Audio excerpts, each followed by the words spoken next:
Halo teman-teman, selamat datang di Jurnal Vivi.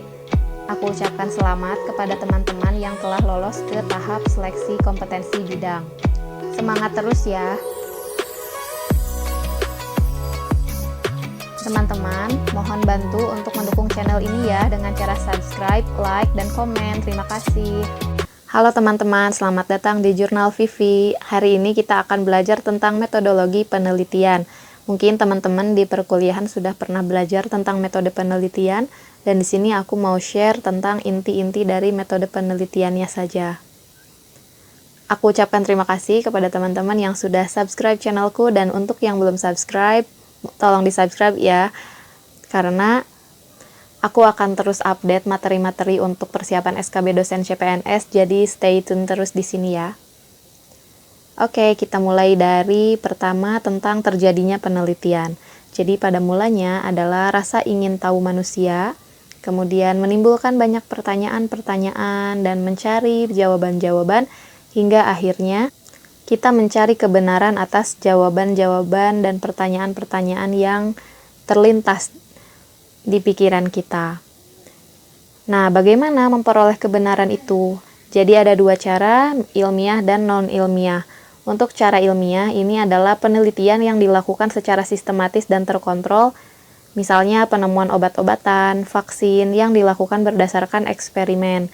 Sementara cara non-ilmiah merupakan penelitian dilakukan dengan cara tidak sistematis dan tidak terkontrol, secara kebetulan, akal sehat, intuitif, coba-coba, ataupun spekulatif.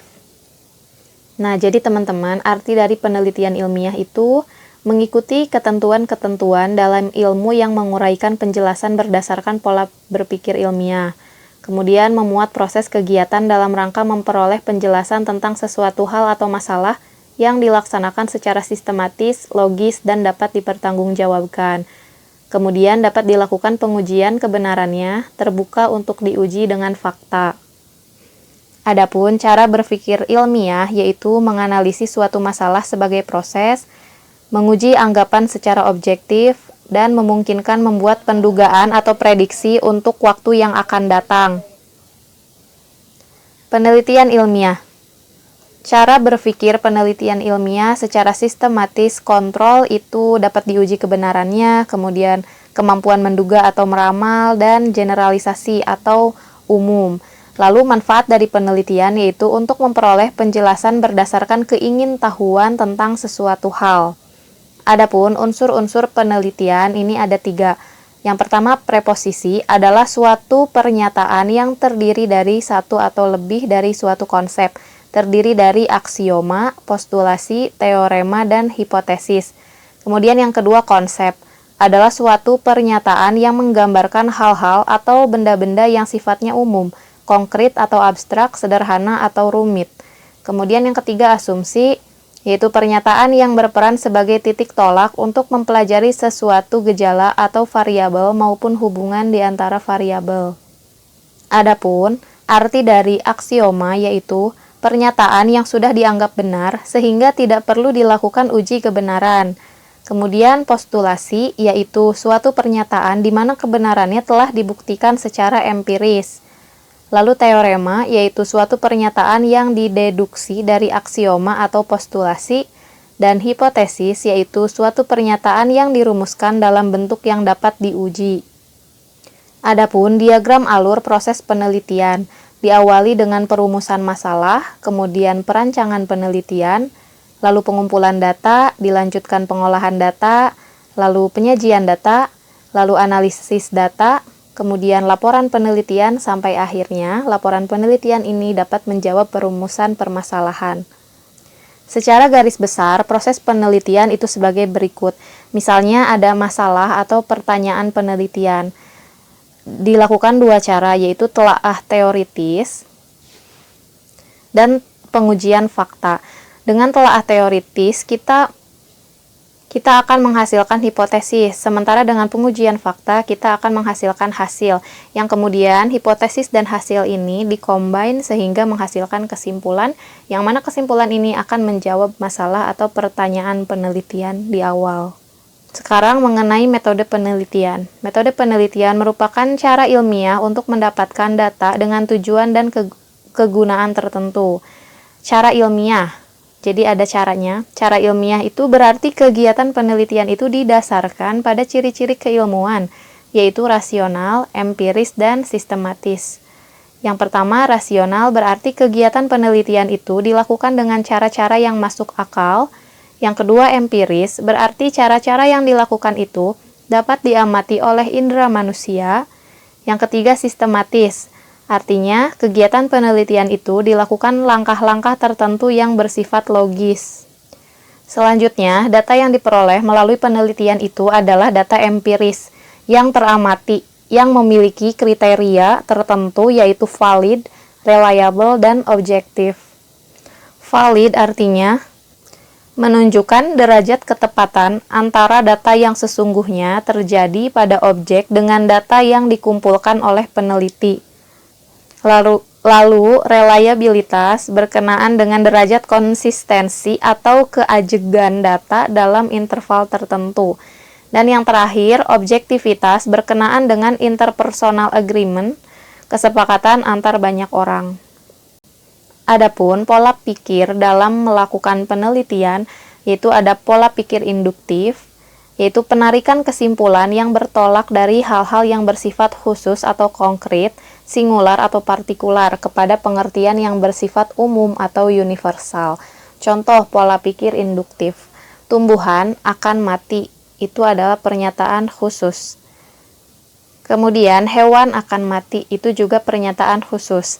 Manusia akan mati, itu pernyataan khusus. Sehingga kesimpulannya, semua makhluk hidup akan mati. Ini merupakan pernyataan bersifat umum. Adapun pola pikir deduktif, yaitu penarikan kesimpulan yang bertolak dari hal yang bersifat umum atau universal kepada hal-hal yang bersifat khusus atau konkret, singular atau partikular. Contoh pemikiran deduktif. Semua manusia akan mati, itu pernyataan umum. Kemudian ini misalnya, Paijo adalah manusia, ini adalah pernyataan khusus. Sehingga kesimpulannya, Paijo akan mati. Nah, ini adalah pernyataan khusus. Seperti itu. Nah, sekarang mengenal jenis-jenis penelitian. Yang pertama, jenis penelitian menurut tempat. Contohnya di laboratorium, perpustakaan, ataupun lapangan. Yang kedua, jenis penelitian menurut tujuan. Penelitiannya itu ada dua, penelitian murni dan penelitian terapan. Penelitian murni yaitu penelitian yang bertujuan menemukan pengetahuan baru yang sebelumnya belum pernah diketahui, sementara penelitian terapan yaitu penelitian yang bertujuan untuk memecahkan masalah-masalah kehidupan praktis. Yang ketiga yaitu jenis penelitian menurut metode. Nah, ini ada beberapa jenis penelitian menurut metode. Yang pertama yaitu penelitian survei, yaitu penelitian yang dilakukan pada populasi besar maupun kecil, tetapi data yang dipelajari adalah data dari sampel yang diambil dari populasi tersebut, sehingga ditemukan kejadian-kejadian relatif, distribusi, dan hubungan-hubungan antar variabel secara sosiologis maupun psikologis. Contoh, penelitian untuk mengungkapkan kecenderungan masyarakat dalam mengkonsumsi jenis minuman. Yang kedua yaitu penelitian ex post facto, yaitu suatu penelitian yang bertujuan untuk meneliti peristiwa yang telah terjadi dan kemudian merunut ke belakang untuk mengetahui faktor-faktor yang dapat menimbulkan kejadian tersebut. Contoh, penelitian untuk mengungkapkan sebab-sebab terjadinya kebakaran pabrik sepatu. Kemudian yang ketiga, penelitian eksperimen, yaitu suatu penelitian yang berusaha mencari pengaruh variabel tertentu terhadap variabel yang lain dalam kondisi yang terkontrol secara ketat. Contohnya, pengaruh unsur kimia tertentu terhadap kelezatan makanan. Yang keempat yaitu penelitian naturalistik. Penelitian ini sering disebut dengan metode kualitatif, yaitu metode penelitian yang digunakan untuk meneliti pada kondisi objek alamiah, di mana peneliti adalah sebagai instrumen kunci.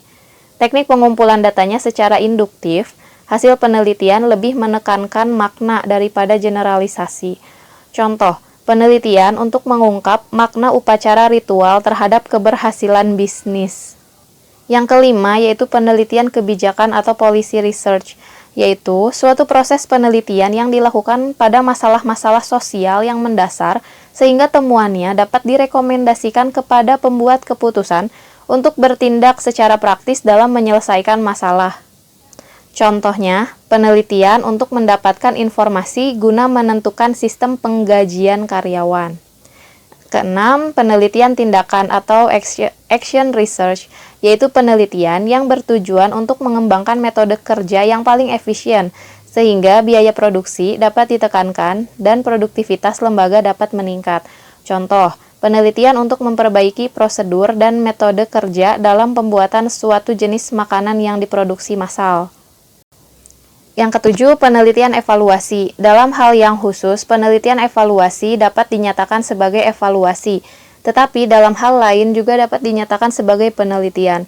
Sebagai evaluasi berarti hal ini merupakan bagian dari proses pembuatan keputusan, yaitu untuk membandingkan suatu kejadian, kegiatan, dan produk dengan standar dan program yang telah ditetapkan. Evaluasi sebagai penelitian berarti akan berfungsi untuk menjelaskan fenomena. Contoh, penelitian untuk mengevaluasi apakah suatu produk yang direncanakan terjual 95% tercapai atau tidak. Yang kedelapan yaitu penelitian sejarah, yaitu penelitian yang berkenaan dengan analisis yang logis terhadap kejadian-kejadian yang berlangsung di masa lalu. Contoh, penelitian untuk mengetahui perkembangan bisnis di Indonesia antara tahun 1600 sampai dengan 1945. Kemudian, yang keempat, jenis penelitian menurut tingkat eksplanasinya. Yang pertama yaitu penelitian deskriptif, adalah penelitian yang dilakukan untuk mengetahui nilai variabel mandiri, baik satu variabel atau lebih, independen, tanpa membuat perbandingan atau menghubungkan dengan variabel lain. Contoh, bagaimana profil pelaku bisnis di Indonesia? Kemudian, seberapa besar produktivitas kerja karyawan PT X? Seberapa besar keuntungan PT X tahun ini? Bagaimana etos kerja dan prestasi kerja para karyawan di Departemen X? Jadi, tanpa menghubungkan dengan variabel lain. Yang kedua, penelitian komparatif adalah suatu penelitian yang bersifat membandingkan. Contoh, adakah perbedaan nilai penjualan antara tahun 2003 dengan 2004? Berarti membandingkan 2003 dengan 2004. Kemudian, adakah perbedaan keuntungan antara BUMN dengan perusahaan swasta? Berarti membandingkan antara BUMN dengan swasta. Yang ketiga yaitu penelitian asosiatif atau hubungan, yaitu penelitian yang bertujuan untuk mengetahui hubungan antara dua variabel atau lebih. Dengan penelitian ini, maka dapat dibangun suatu teori yang dapat berfungsi untuk menjelaskan, meramalkan, dan mengontrol suatu gejala. Jadi, bentuk hubungan antara variabel itu ada 3 bentuk, yaitu yang pertama hubungan simetris, yang mana X tidak mempengaruhi Y ataupun sebaliknya. Yang kedua, hubungan kausal atau sebab akibat, misalnya X mempengaruhi Y atau Y mempengaruhi X. Nah, yang ketiga adalah hubungan resiprokal atau hubungan timbal balik, yang artinya X dan Y saling mempengaruhi. Sekarang yang kelima, yaitu jenis penelitian menurut analisis dan jenis data. Jadi yang pertama metode kuantitatif. Metode kuantitatif sering dinamakan metode tradisional, positivistik, scientific, dan discovery. Yang mana metode tradisional itu karena metode ini sudah cukup lama digunakan sehingga sudah mentradisi sebagai metode untuk penelitian. Kemudian yang kedua metode positivistik karena berlandaskan pada filsafat positivisme. Kemudian yang ketiga metode ilmiah atau scientific karena telah memenuhi kaidah-kaidah ilmiah yaitu empiris, objektif, terukur, rasional, dan sistematis. Kemudian yang terakhir metode discovery, karena metode ini dapat ditemukan dan dikembangkan berbagai iptek baru. Metode kuantitatif, biasanya data penelitian berupa angka-angka dan analisis menggunakan statistik. Selanjutnya metode kualitatif, sering dinamakan metode baru, post-positivistik, artistik, dan interpretative research. Nah, disebut metode baru karena popularitasnya belum lama. Kemudian metode post-positivistik karena berlandaskan pada filsafat post-positivisme. Kemudian metode artistik karena proses penelitiannya lebih bersifat seni atau kurang terpola. Lalu metode interpretatif, karena data hasil penelitian lebih berkenaan dengan interpretasi terhadap data yang ditemukan di lapangan. Nah, adapun penelitian yang baik itu, ciri-cirinya, yang pertama, masalah dan tujuan penelitian harus dirumuskan dengan betul, jelas, dan spesifik sehingga tidak menimbulkan berbagai penafsiran. Yang kedua, prosedur penelitian perlu dijabarkan secara rinci sehingga orang lain dapat lebih memahami. Yang ketiga, prosedur dalam rancangan penelitian harus dibuat dengan teliti dan hati-hati sehingga dapat menghasilkan data yang valid, reliable, dan objektif. Kemudian yang keempat, peneliti harus membuat laporan lengkap, sistematis, mengikuti prosedur sesuai dengan rancangan, dan mampu memberikan saran-saran untuk memecahkan masalah berdasarkan temuannya. Lalu, yang kelima, analisis data yang digunakan harus tepat dan mampu membuat generalisasi yang signifikan. Yang ketujuh, setiap kesimpulan yang diberikan harus didukung oleh data yang diperoleh melalui penelitian. Dan yang terakhir, hasil penelitian akan lebih dapat dipercaya bila penelitian dilakukan oleh peneliti yang mempunyai integritas tinggi, berpengalaman, dan telah mempunyai reputasi. Oke teman-teman, itulah videoku kali ini tentang metode penelitian. Semoga dapat membantu teman-teman untuk mempersiapkan SKB dosen CPNS tahun 2021. Semangat terus untuk belajar teman-teman, mudah-mudahan teman-teman jadi PNS tahun ini. Dan jangan lupa subscribe, like, share, dan komen. Bagikan ke teman-teman atau ke saudara yang membutuhkan materi tentang SKB dosen. Terima kasih sudah menonton, bye.